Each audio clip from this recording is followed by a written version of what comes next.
Bueno, Humberto, y otro riesgo, ¿no?, que vemos en China es un factor de cambio enorme a nivel poblacional, ¿no? Tiene un enorme problema. Lo ha estado teniendo durante las últimas décadas, pero se ha revertido de tal manera que ahora incluso se puede agravar si el gobierno chino no hace nada, ¿no?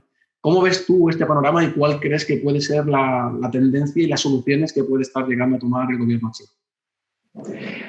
Yo creo que este es pues posiblemente, si la estabilidad acompaña al país y demás, puede ser el riesgo más importante que tengan que afrontar, ¿no? Se trata de un proceso de envejecimiento de la población y de su fuerza laboral muy intenso y muy rápido. Se considera el proceso de envejecimiento más rápido de toda la historia. Esto viene del hecho de que en la época maoísta, digamos, de Mao Zedong, se impulsó mucho el crecimiento poblacional, ¿no? El incremento de la población. Con el cambio que comentábamos relativo a que hubo a finales de los 70 o años 80, se vio este incremento acelerado de la población, sobre todo en determinadas zonas del país, como un riesgo a su crecimiento económico, ¿no? Demasiado crecimiento provocaba de la población, consumo de recursos, congestión, se identificó como una fuente de posible problemas.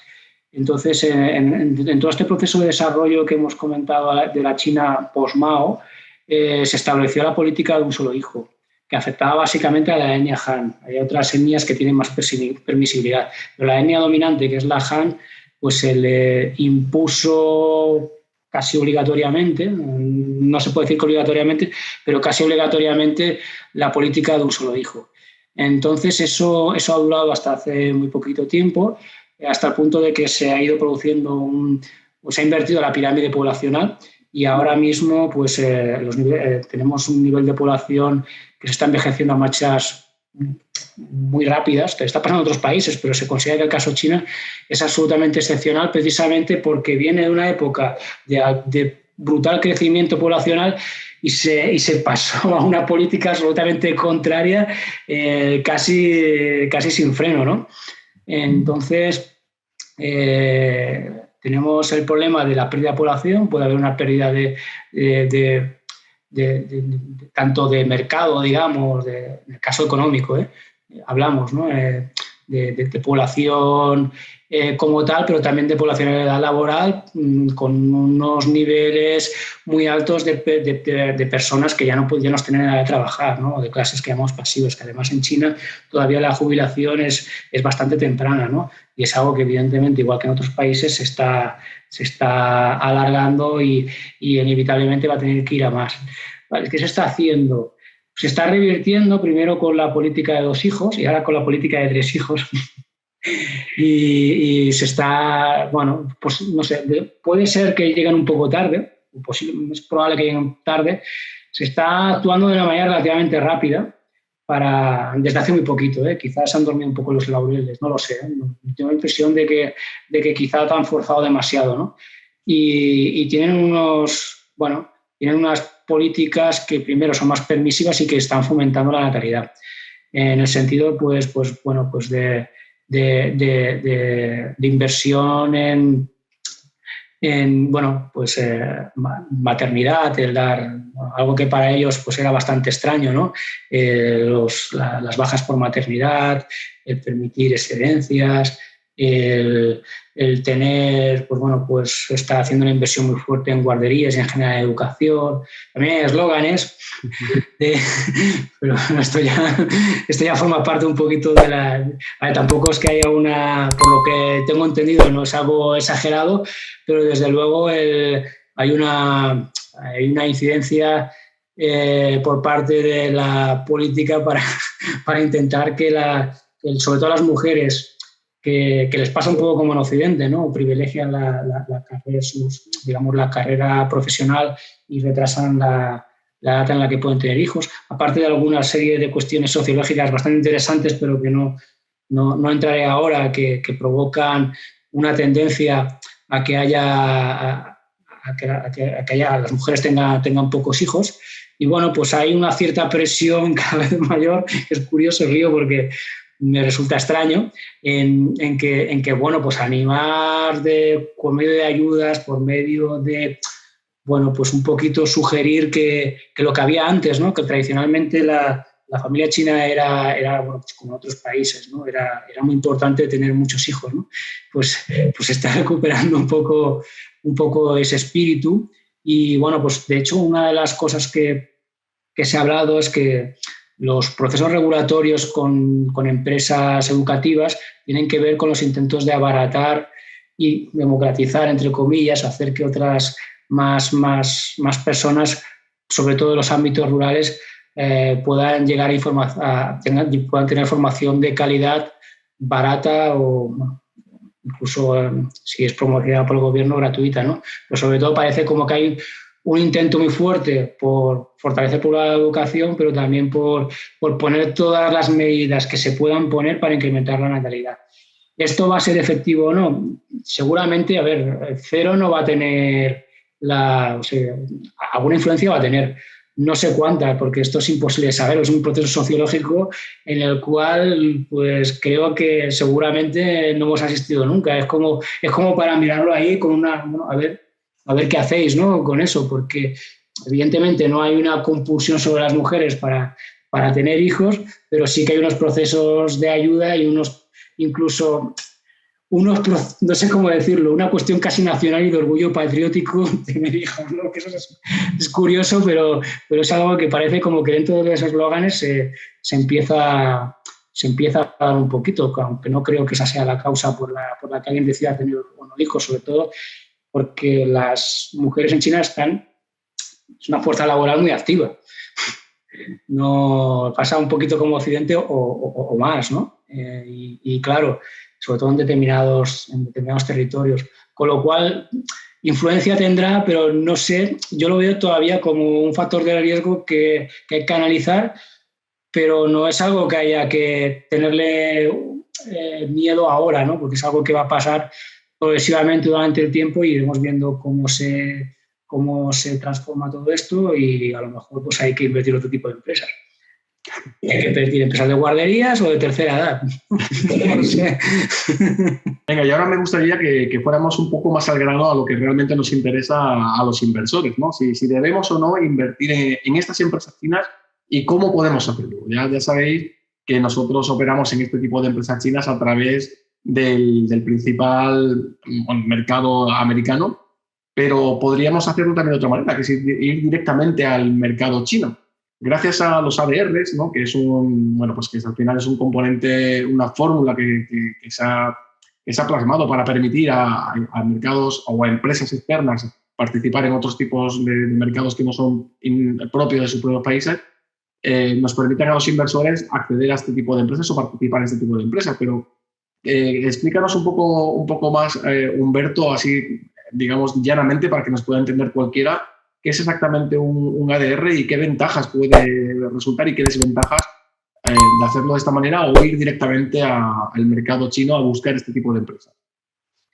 Una de las quejas de los inversores, muchas veces profesionales, es que el ADR no es una acción como tal. Lo que estás comprando, es decir, las empresas, lo que encontramos en los mercados estadounidenses, Estados Unidos o americanas, por decirlo fácil, serían empresas americanas. Lo que cotiza en las bolsas de Estados Unidos son empresas de Estados Unidos. Entonces, encontramos un mecanismo que en su momento, creo que recuerda que fueron en los años 20 del siglo XX, creo recordar, la década de los 20, ¿no? Que hubo mucho interés en invertir en Estados Unidos en empresas de fuera, empresas extranjeras. Entonces se creó lo que se denomina un ADR, que es un American Depositary Receipt o algo así. No sé muy bien si lo pronuncio bien. Mi inglés es bastante mediocre, sobre todo a nivel de pronunciación. Y bueno, lo que es al final es una acción de una empresa, pero la acción, tú no compras una acción. Cotiza en el mercado de Estados Unidos, pero tú no estás comprando esta acción. Son acciones que están depositadas en una entidad financiera de Estados Unidos, acciones extranjeras, rusas, israelíes, españolas, francesas, japonesas y chinas. y estas acciones están depositadas en pues una empresa comercial, en una empresa financiera, en un banco, típicamente, y lo que compras, lo que cotiza en bolsa es esa representación. Es decir, cuando compras una ADR no estás comprando directamente las acciones, sino que estás comprando el depósito que hay en una entidad de primer orden, con unos niveles de solvencia en principio muy contrastados y con unos niveles de garantía importantes. No entraríamos a nivel regulatorio, pero no estás comprando directamente esta acción extranjera, estás comprando una ADR que cotiza todos los efectos. Es decir, tú lo compras como una acción. Pero realmente lo que estás comprando es la representación de esas acciones que están depositadas en una gran empresa comercial. En este caso, típicamente un banco. Cuando cotizan, pues bueno, cotizan exactamente igual que una acción, no tienen ninguna diferencia, incluso tienes en general básicamente los mismos derechos proyectados a partir de la entidad bancaria que da soporte, digamos, a estas acciones. Tiene el ADR soportado por las acciones que tienen depósito. Y entonces lo que sí que ocurre es que los ADR son un poco más caros que lo que es una acción, porque estás pagando una serie de intermediaciones, una serie de depósitos y una serie de gestiones. Pero es muy poquito más caro. Y en general es mucho más barato que invertir en los países de origen.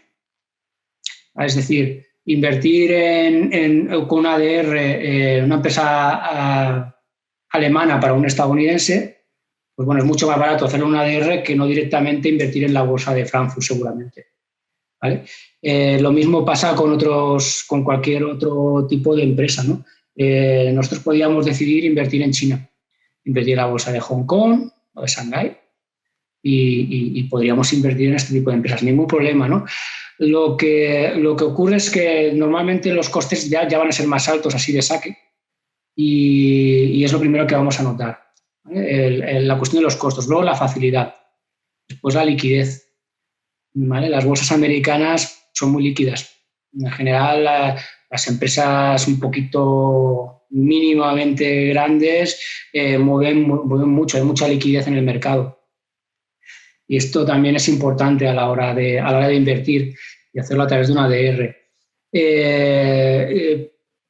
Estas son, digamos, la principal ventaja, ¿no? Es el coste, la facilidad de hacerlo en un mercado que te lo pone muy fácil con brokers contrastados y con información, ¿no? Porque una característica de invertir en Estados Unidos que no tendríamos en el caso de invertir directamente en China sería la información, ¿no? Ahora mismo tenemos plataformas y un montón de sitios y de sitios de pago gratuitos que nos dan un montón de información y resúmenes muy buenos de la situación financiera de una empresa, su evolución, cómo funciona. Bueno, montones de información referidas a empresas que cotizan como ADRs, que son empresas extranjeras, pero que al final se están considerando como empresas, como acciones de Estados Unidos y seguramente encontramos mucha gente que no sabe que está comprando una nueva acción cuando lo hace, ¿no? Ni siquiera sabe que está pagando algo más por tenerla. Pero bueno, es así, tienes un instrumento financiero que cotiza, que es muy líquido, con el cual tienes una gran cantidad de información, mientras que en el caso de ir a empresas chinas, bueno, pues seguramente el mercado de Hong Kong no es especialmente caro, pero sí que es verdad que los niveles de información sí que pueden ser un hándicap, ¿no? A la hora de invertir. Si son empresas chinas muy, muy chinas, pues posiblemente, primero, que tendríamos menos información porque también los niveles de regulación son menores. Es decir, una empresa china que cotiza en Estados Unidos está obligada a tener una página que se llama Investor Relations, en la cual da información directa a los inversores, que debe cumplir los mínimos y debe dar una serie y debe entregar al inversor, poner a disposición del inversor información sobre las noticias más importantes, sobre los movimientos corporativos, sobre las presentaciones de resultados trimestrales y anuales, sobre el estado de sus cuentas dentro de estos documentos que, bueno, pues podríamos no encontrar fácilmente en el caso de entrar a invertir directamente en empresas chinas. tendríamos muchísima menos información y bueno, pues que Google Translate con el chino pues lo lleva un poquito peor, ¿no? Pero quiero decir que hay una serie de barreras a la hora de invertir en China. Una posibilidad que sería valorable es que cada vez encontramos, seguramente encontraremos cada vez más empresas de doble lista, ¿no? Que estarán cotizando en Estados Unidos y en China. Entonces, pues bueno, podríamos aprovechar la información que tiene que proporcionar Estados Unidos siempre y cuando no sea la misma empresa, no sea hablemos de una matriz y una empresa satélite, ¿no? Sino que hablemos de la misma empresa. En este caso podríamos disponer de la información procedente de Estados Unidos e invertir en los mercados asiáticos, en principio con menos riesgos relativos al enfrentamiento comercial, ¿no? Teóricamente. Aunque de todas maneras son empresas muy internacionalizadas y cuando hablamos de empresas un poquito grandes y cotizan en muchos países, pues están también sujetas al vaivén, ¿no? Y precisamente son las cosas que buscamos. Solemos buscar empresas que tengan diversificación internacional, ¿no? Y bueno, todo esto venía a colación de por qué nosotros tendemos a invertir con ADRs y nunca invertimos directamente en los mercados, bueno, en este caso chino, ¿no? También hay que tener en cuenta ventajas, pero es verdad que también sabemos que hay desventajas, ¿no? Como por ejemplo los deslistamientos, los famosos deslistamientos que pueden estar ahí sometidos a juicio, ¿no? Del presidente de Estados Unidos, por ejemplo, o de la SEC o de quien sea. Sí, es una posibilidad, ¿no? De hecho, se han producido deslistamientos de empresas chinas. Hay una ley que da bastantes facultades al gobierno de Estados Unidos para deslistar empresas, pues por ejemplo, porque promueven valores contrarios a los valores democráticos, que al final son consideraciones que, pueden ser más o menos difíciles de evaluar, ¿no? Esto no lo sé, pero en todo caso hay que tenerlo en cuenta, ¿no? Que hay determinados tipos de empresas que por seguridad nacional, por ejemplo, no son admitidas en las bolsas de Estados Unidos. Empresas de tecnología relacionadas con el gobierno, muy relacionadas con el gobierno chino. Recordemos que hay empresas estatales, parcialmente estatales, y podríamos tener tenemos este tipo de empresas que han estado cotizando en la bolsa de Estados Unidos y han sido deslistadas. Empresas de móviles, ¿no? De telefonía móvil han sido deslistadas.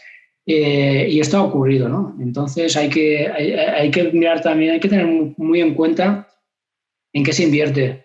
Si invertimos en empresas tecnológicas, pues que no sean empresas que supongan una amenaza, ¿no? Para que no sean percibidas como una amenaza, que no sean empresas tampoco que puedan ser percibidas como enemigas, ¿no? como problemáticas para Estados Unidos o problemáticas para sus valores. Entonces, este tipo de cosas es importante tenerlos en cuenta, y como también la cuestión, que es importante también, la cuestión financiera, ¿no? Hemos encontrado algún deslistamiento, no son muy frecuentes, ¿no? Pero tenemos algún deslizamiento que ha sido muy comentado de empresas chinas por motivos financieros, ¿no? Y de hecho, en la última época de Trump se endureció mucho esta vertiente, en el sentido de que las empresas chinas deberían ser auditadas, pues primero bajo los mismos parámetros y después bajo los mismos sistemas de auditoría y empresas de auditoría que lo hacen con el resto de empresas, digamos, en este caso de Estados Unidos, ¿no? Esto teóricamente afectaría a cualquier empresa extranjera, pero bueno, va dirigido claramente a China y bueno, yo no voy a decir que no es así porque se ha reconocido públicamente. Así que eso es cierto y lo tenemos que tener en cuenta, con lo cual es bueno, es muy positivo intentar buscar empresas que no solamente no creen incomodidad en Estados Unidos, sino que al revés, que incluso guste que estén allí. ¿Por qué? Porque el hecho de cotizar en Estados Unidos, para el propio Estados Unidos, que una empresa china cotice en Estados Unidos es interesante. ¿Por qué? Pues porque permite que sus mercados financieros sean más fuertes, no refuerzan otros mercados financieros, sino que permiten que sus propios mercados financieros sean más fuertes y bueno, también permiten un cierto nivel de control que tampoco es despreciable. Seguramente no a nivel de datos o de muchos datos, porque ya sabemos que este es un tema un poquito, bueno, pues tabú, un poquito complicado, pero bueno, no deja de tener una cierta capacidad de control, ¿no? sobre estas empresas, una cierta capacidad de influencia también sobre este tipo de empresas, sobre lo que pueden hacer, lo que no pueden hacer, sobre qué puede motivar una caída y qué no puede motivarla, y también lo que comentaba, ¿no? Que también es importante. El hecho de no reforzar otros mercados financieros emergentes y mantener pues, los mercados más importantes del mundo, pues como son los norteamericanos, pues bien fuertes, ¿no? Entonces, igualmente es importante. El tema financiero, recuerdo el caso es famoso, ¿no? de Luckin Coffee, que bueno, produjo un maquillaje, por decirlo suavemente, de cuentas. Más que un maquillaje, fue una operación de cirugía estética en toda regla, y produjo pues un menoscabo en los intereses de los accionistas, cosa que no interesa a los mercados en absoluto. No interesa al Nasdaq, no interesa a la bolsa de Nueva York, no interesa al gobierno de Estados Unidos, no interesa en absoluto. Y a los gobiernos y hay ciudadanos norteamericanos que están invertidos en este tipo de empresas. No hay ningún interés en que esto sea así. Con lo cual hay que vigilar también el tema de que realmente se cumplan unos estándares financieros, ¿no? También bueno, pues intentar valorar que estas empresas pues no sea cualquier empresa, ¿no? Sino que tenga un recorrido, que tenga una cierta fama, que sea algo, si es posible, que sepamos que existe, en el sentido de que sepamos que en China, por ejemplo, si hablamos del mercado de una empresa china que cotiza en Estados Unidos y que su mercado principal es el chino, no debería ser un problema para Estados Unidos que esto pasara.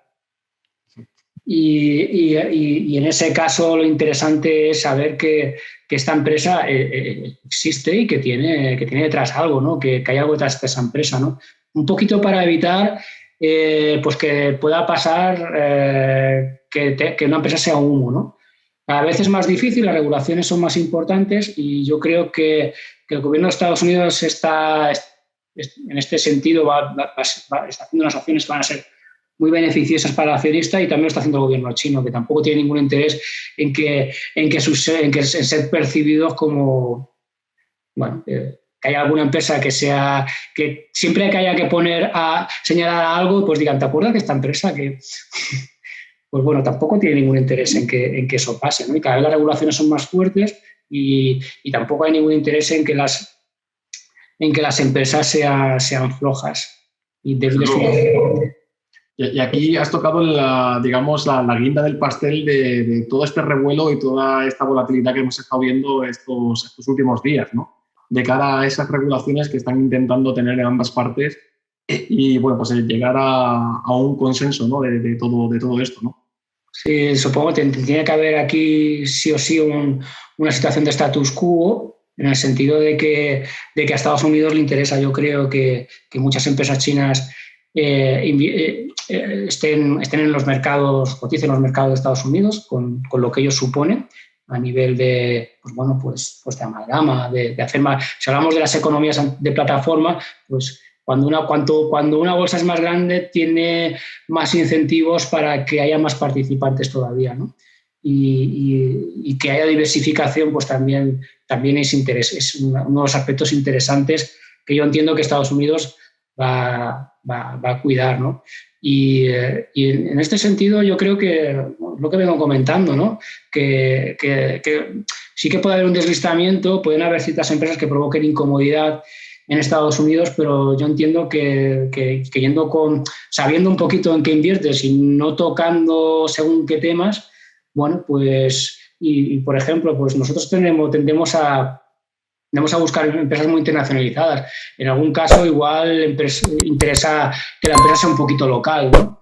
A la hora de invertir, para no levantar, evitar que en algún momento dado pueda ser utilizado como arma comercial y bueno, pues pueda suponer un problema, ¿no?, en la cotización de esta acción. Así que bueno, nada, ahí con cuidado y tener en cuenta la parte financiera y empresas que no provoquen incomodidad en Estados Unidos. Es importante. Y además después, ambas están... Sí, una cosa que se me olvidó, Perdón, el tema de las empresas de las bolsas chinas también suelen ser bolsas menos líquidas muchas veces. Y además suelen haber, es más normal que haya inversiones más a corto plazo, que den más volatilidad a las empresas, ¿no? Entonces eso también es un problema a la hora de invertir en estas bolsas. Y una ventaja de invertir en un mercado mucho más fácil y más transparente y con más información como es el de Estados Unidos. Sí, digamos que ambas salen beneficiadas al estar cotizando en el mercado de Estados Unidos, ¿no? Por un lado, China, que adquiere mayor liquidez y además le interesa también tener presencia a día de hoy en un mercado como mucho más estable, mucho más robusto, mucho más regulado, y eso también le da cierta seriedad, ¿no? Una entidad de seriedad y de que está haciendo las cosas bien, con lo cual el interés de China por estar cotizando en este tipo de mercados a través de los ADRs le conviene.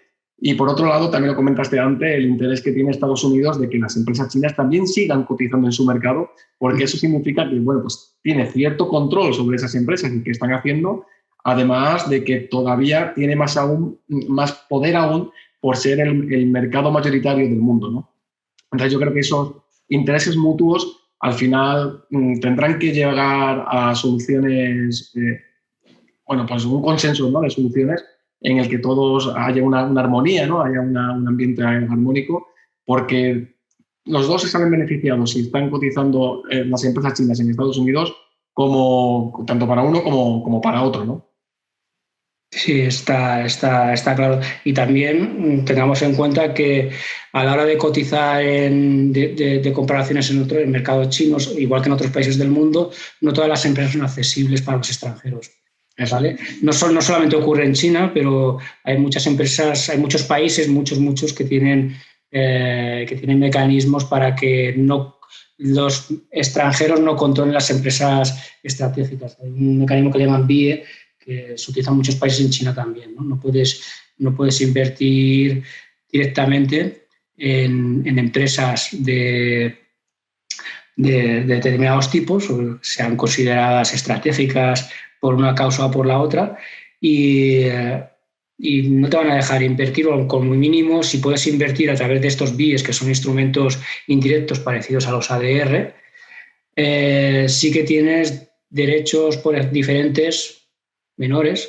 para evitar el control de la empresa. Normalmente este control acaba estando en grandes corporaciones del país, en este caso sería de China, en el país que corresponda, o incluso de su propio gobierno, que tiene ciertas capacidades de veto o consigue ciertas capacidades de influencia adicionales que se intentan evitar que caigan en manos de extranjeros, y esto pasa en China igual que en otros países.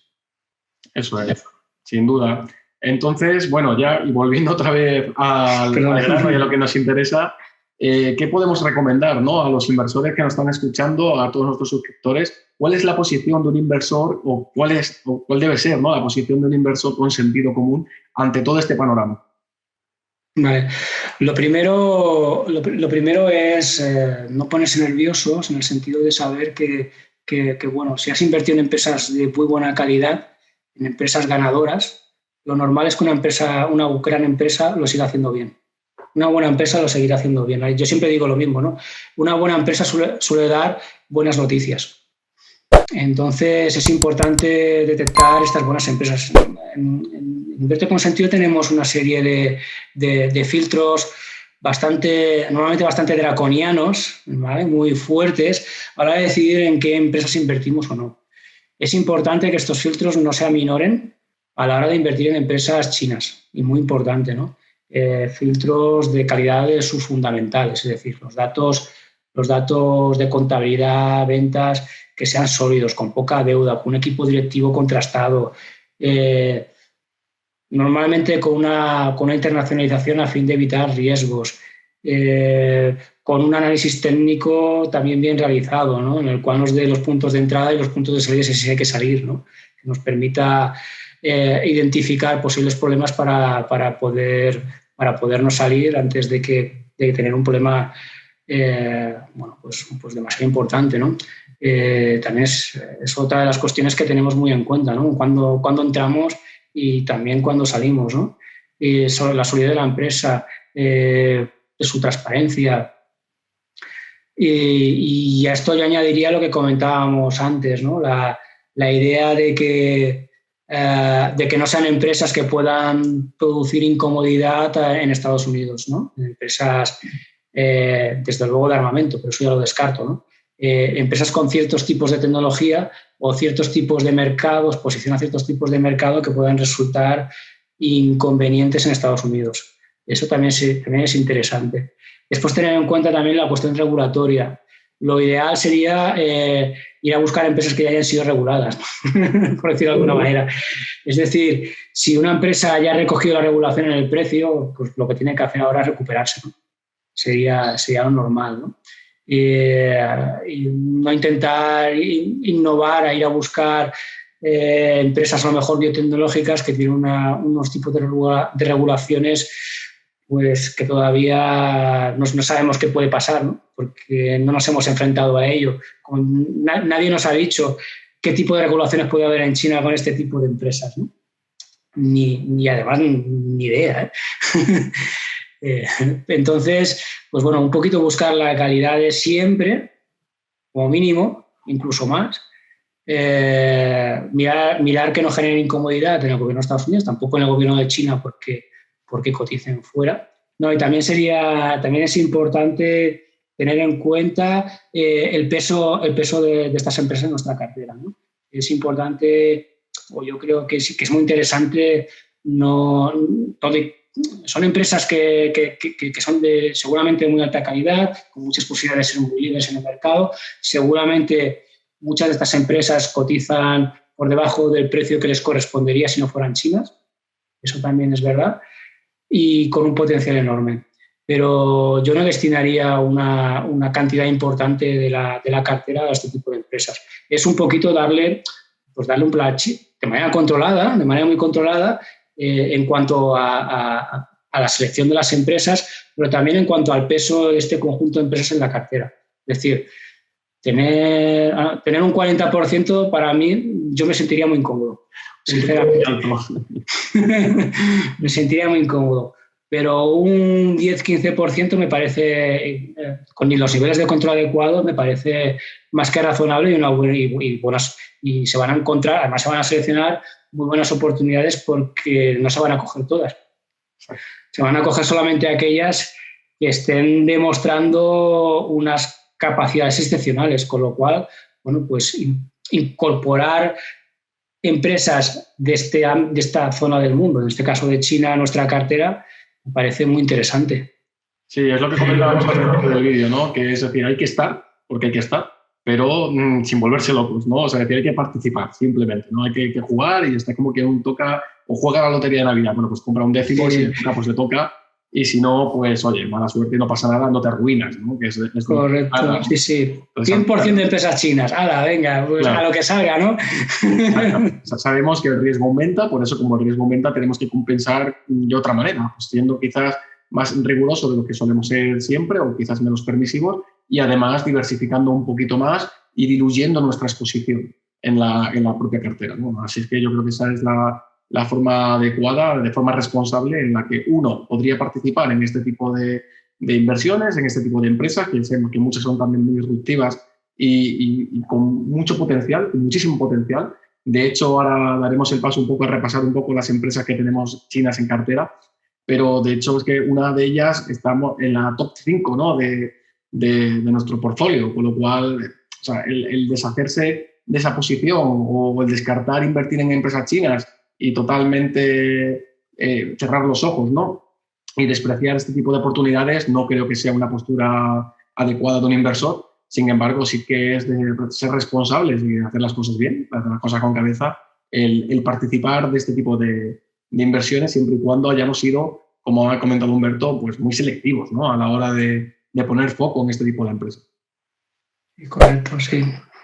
Sí, pues como comentabas, tenemos unas cuantas empresas, algunas son de las mejores, incluso con las caídas que hemos tenido estas últimas semanas, pues tenemos una empresa como el Bilibili, que si no recuerdo mal se dedica al tema de vídeo, en streaming y muy enfocada dentro de lo que sería el mercado chino, con muy buena acogida dentro de los jóvenes chinos.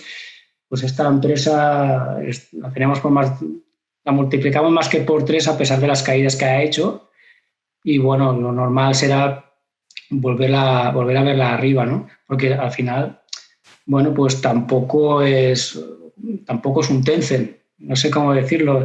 Es una empresa que es un actor más en el mercado y es un actor que propicia diversificación. Sí que es cierto que tiene un nicho de mercado muy potente y con mucha capacidad de desarrollo, y esta es una empresa que está evolucionando muy, muy bien, y ahí están sus números para demostrarlo.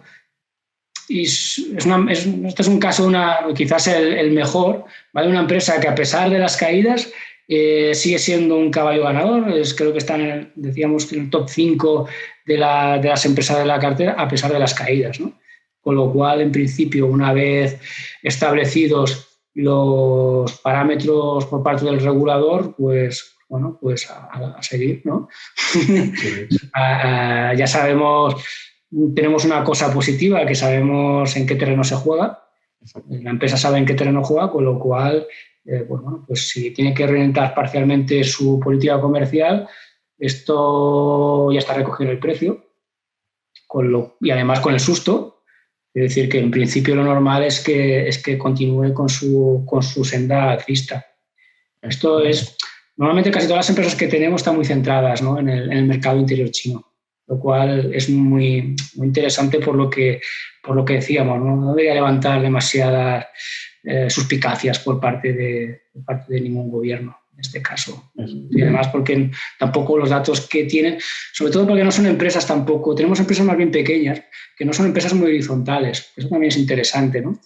No son empresas que abarcan muchas tipologías de datos, que a la hora de juntarlos obtienes una posición dominante y excluyente en el mercado, ¿no? Sino que simplemente son empresas que lo están haciendo muy bien y que interesa estar en ellas porque se trabaja muy bien, tienen un buen nicho de mercado y por tanto lo normal es que una empresa que esté haciéndolo muy bien continuará haciéndolo muy bien. Y si en un momento dado algún momento dado habrá que vender, pues bueno, pues esperemos que tarde lo más posible, ¿no? Será muy buena señal. Y en este caso, Bilibili para mí es paradigmático. Pinta muy bien. Y además no es la única, ¿no? También tenemos por ahí a Pinduoduo, también a GDS. Pinduoduo es una empresa también con mucha parte de lo que es comercio electrónico, con mucha parte de desarrollo en el comercio, la parte rural, interesante, porque una de las líneas del gobierno chino es el desarrollo de las zonas rurales, lo cual, bueno, pues puede ser interesante, pone en contacto a productores y bueno, tiene unas tácticas comerciales bastante agresivas, de ahí también sus buenos resultados. Pero no es una empresa dominante de mercado tampoco, no es una empresa que haya que dividir en trozos o limitar su crecimiento horizontal, no. Sí que es cierto que quizá tiene más horizontalidad que otras empresas, pero no es un gigante en el sentido que puede ser Alibaba o puede ser Tencent, por ejemplo, con sus super aplicaciones. Exacto, tienen mucho potencial todavía por delante, mucho desarrollo, mucha capacidad y encima están haciendo las cosas bien, ¿no? Que es lo que también pedimos nosotros. Y una de las empresas quizá más internacionalizadas que tenemos es NIO, que es de motos eléctricas, que tiene un mercado bastante importante en Europa, sí. Que tiene motos bastante, interesantes. Motos eléctricas que dan buen resultado por buen precio y en Europa pues tiene bastante mercado, se está introduciendo bastante en algunos mercados asiáticos y también tiene mercado en China, aunque no es su principal mercado. Bueno, aquí no sé si alguien puede preguntarse si los datos de las motos, de los ciclomotores pequeñitos pueden ser un gran peligro, ¿no? Pero bueno, en todo caso son mercados muy internacionalizados y bueno, pues también es una de las empresas que también lo iban haciendo muy bien, a pesar incluso de las caídas, que es verdad que las ha tenido, pues seguimos estando con muy buenos beneficios dentro de NIO. Exactamente. Y yendo un poco también, incidiendo en las precauciones, ¿no?, que solemos tomar, que ya hemos dicho que, bueno, pues a la hora de seleccionar empresas chinas, pues somos quizás un poquito más exigentes o lo miramos un poquito más con lupa. Pero yo creo que al final es lo que hemos hablado siempre, ¿no? El sistema es el que manda y el sistema es quien nos dice en qué empresas invertir y en qué empresas no. Entonces, bueno, pues para aquellos que no nos conozcan todavía muy bien o que no conozcan a los inversores con sentido en profundidad, ¿cuáles son esas precauciones que nosotros tenemos siempre en cuenta? No solamente para invertir en empresas chinas, sino para invertir en cualquier empresa. Sí, un poco lo que comentábamos antes. Lo primero es que tiene que ser una empresa con muy buena proyección. Tiene que tener primero suele llamar la atención sus fundamentales, ¿no? Tiene que tener una contabilidad muy buena en el sentido sobre todo de crecimiento de ventas, pero también de beneficios, poca deuda. Son aspectos claves que tenemos muy en cuenta y que nos hacen saltar las alarmas de ver si una empresa realmente puede ser interesante para poder analizar. A partir de aquí miramos el modelo de negocio, que es muy importante también para nosotros, que sea un negocio que tenga capacidad de crecimiento. Si es un crecimiento general, mejor, pero si es de nicho de mercado, pues también es bienvenido, en el sentido de que sea una empresa capaz de dominar o de tener un crecimiento muy grande y capaz de, incluso muchas veces, de sobrepasar empresas ya implantadas, ¿no? Empresas más tradicionales, eso nos pasa bastante, ¿no? Entonces buscamos mucho este tipo de negocios, normalmente ligados con la tecnología, no tiene por qué, pero yo diría que más de un 80% son empresas con un componente tecnológico importante, por la razón que sea. Y es otra de las cosas que valoramos mucho, ¿no? Es decir, si hablamos sobre China, ¿qué es lo que está haciendo China? Se está intentando posicionarse en los sectores que van hacia el futuro, pues nosotros también. Es decir, nosotros también intentamos no coger lo que ahora ya es maduro, sino coger lo que en el futuro va a ser importante, ¿no? Empresas que están haciendo ciertas cosas con inteligencia artificial, que nos interesen, de seguridad, que hace tiempo que llevamos empresas de ciberseguridad, pero bueno, son empresas que siguen creciendo y van a crecer mucho más. Buscamos empresas con ventajas tecnológicas y competitivas. Intentamos también observar muy bien quiénes son los directivos. Hace poco ha presentado resultados una de nuestras empresas, que es Zuminfo, que a mí me desesperaba un poco, porque cuando la analizamos, era que, ¿qué dices, tío? ¿Qué empresa más? Qué innovadora, qué cosas más chulas está haciendo, qué dominio de mercado, está en el lugar adecuado y no tiraba. Y bueno, pues va a presentar el resultado, pum, va para arriba, ¿no? Claro, es que al final esto acaba viéndose en una empresa que tiene buenos números, que va incrementando estos números y que tiene una buena idea de mercado. Al final lo normal es que lo siga haciendo no bien, sino muy bien, ¿no? Hasta que llegue un momento en que es una empresa consolidada, como pasa en todas partes, ¿no? Seguramente los bancos que ahora son grandes bancos en su momento eran empresas disruptivas y por eso son ahora grandes bancos que ahora están pasando seguramente problemas por competencia con fintechs y con otro tipo de empresas. Quiero decir con eso que no buscamos empresas consolidadas, buscamos empresas de futuro y estos son los temas importantes que tenemos en cuenta. Hablaba de la gobernanza, ¿no? Siempre que analizamos una empresa en el canal, miramos quiénes son los directivos y procuramos entender que estos directivos tienen la capacidad para hacer aquello que es el objetivo de la empresa. Es decir, que su trayectoria profesional esté acorde con aquello que la empresa quiere y que suele ser muy, muy ambicioso, ¿vale? Porque es una empresa que ya tiene un producto disruptivo con unos normalmente son inversores tipo institucional muy, muy consolidados, con muy buenos conocimientos en tecnología y suelen procurar que las empresas en las que invierte, ellos ya son conscientes de que tienen que haber este tipo de dirección, ¿no? Y nosotros, pues claro, también, ¿no? Otra cosa que tenemos en cuenta, pues pues es lo que algunos llaman dinero inteligente, que sería aquellos fondos, aquellos institucionales, tipos, digamos, de inversores grandes que tienen una trayectoria comprobada en un cierto periodo de tiempo. ¿Vale? Entonces, procuramos entrar en empresas que tengan los más altos niveles de calificación por su performance en el próximo pasado, ¿no? En unos determinados años vista, ¿no? Hacia atrás, digamos, ¿no? Si estas empresas, si estos inversores lo han hecho bien, lo normal es que sepan lo que hacen. Entonces, nosotros nos gusta estar con ellos porque seguro que analizan la empresa, incluso nosotros la analizamos, pero sobre todo si salen, cuando la publicamos en la página de Invierte con Sentido, cuando la publicamos en YouTube, ya la analizamos mucho, pero nunca llegaremos al nivel de uno de estos fondos que seguro que la analizan muchísimo más, ¿no? Entonces, procuramos que haya un alto porcentaje de fondos de una alta calidad invirtiendo en esta empresa. Seguimos un poquito al dinero que consideramos o que ha demostrado ser inteligente, vaya, que sabe lo que hace y que tiene un buen performance en este sentido. Exactamente. Al final es sumar probabilidad, que es lo que decimos siempre, ¿no? Es decir, nosotros podemos analizarla muy bien, pero oye, si además hay otras personas que también analizan incluso mejor que nosotros, porque además tienen modelos matemáticos que son ellos son analistas, ¿no? Y saben muy bien dónde se cuece realmente lo importante y dónde no, que no siempre aciertan, de hecho muchas veces también se confunden. Pero bueno, si además están alineados con nuestra forma de ver las cosas y con nuestros análisis, ¿qué es lo que estamos haciendo? Sumando probabilidad de éxito, que es de lo que se trata. Al final tienes que tener un sistema a la hora de invertir que tenga una probabilidad matemática positiva. Y la única forma de conseguirlo es añadiendo puntos que hagan que eso vaya hacia arriba y quitar los puntos que restan esa probabilidad matemática positiva.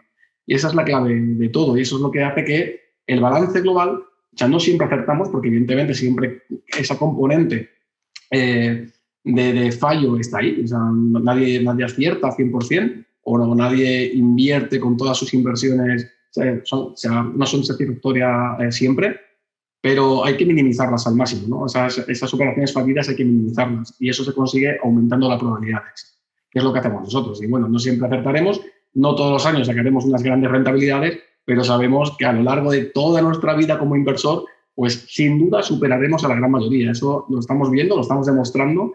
Y cualquiera, de hecho, en la página de Invierte con Sentido somos totalmente transparentes y cualquiera puede ir viendo nuestra proyección, ¿no? nuestra proyección pasada, y además puede ir haciendo un seguimiento y traqueando nuestras posiciones porque lo va a ver con sus propios ojos, ¿no? O sea, no escondemos nada y lo estamos demostrando día a día.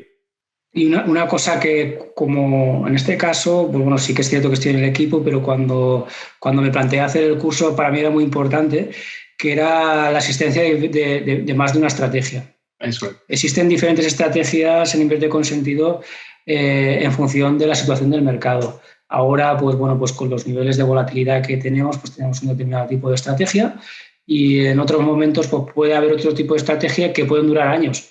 Y estos, pues bueno, pues se enseñan y se practican todo, que claro, que si duran años, pues lo normal es que un alumno solo vea principalmente una de las estrategias, pero estudiadas se estudian varias estrategias y con el día a día puedes ir viendo también, porque al final los análisis que se hacen de las empresas son los mismos.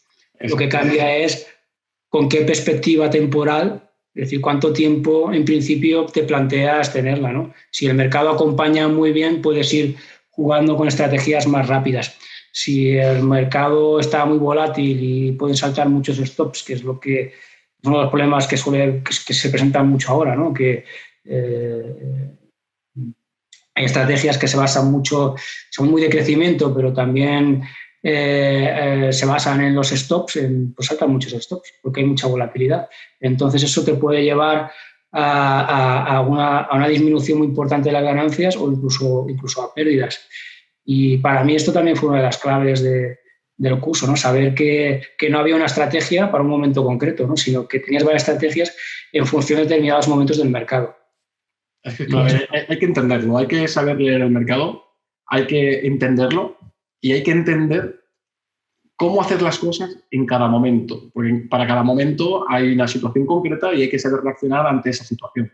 Y eso no todo el mundo lo ve. Está muy bien siempre hacer las cosas de la misma manera si el entorno no cambia. Si el entorno cambia, tú o cambias con el entorno o estás perdido, ¿no? Al final esto es así y hay mucha gente que no lo entiende y, bueno, pues nosotros en toda la formación sí que estamos ahí pues, intentando inculcar a todos los alumnos que las cosas hay que hacerlas de determinada manera en función de cómo esté el panorama, que no es otra cosa que ir viendo en el día a día qué está pasando, qué está sucediendo, hay que entenderlo y cuando lo entendamos y sepamos ver, ¿no?, el por qué suceden las cosas, tenemos que actuar de la mejor forma posible.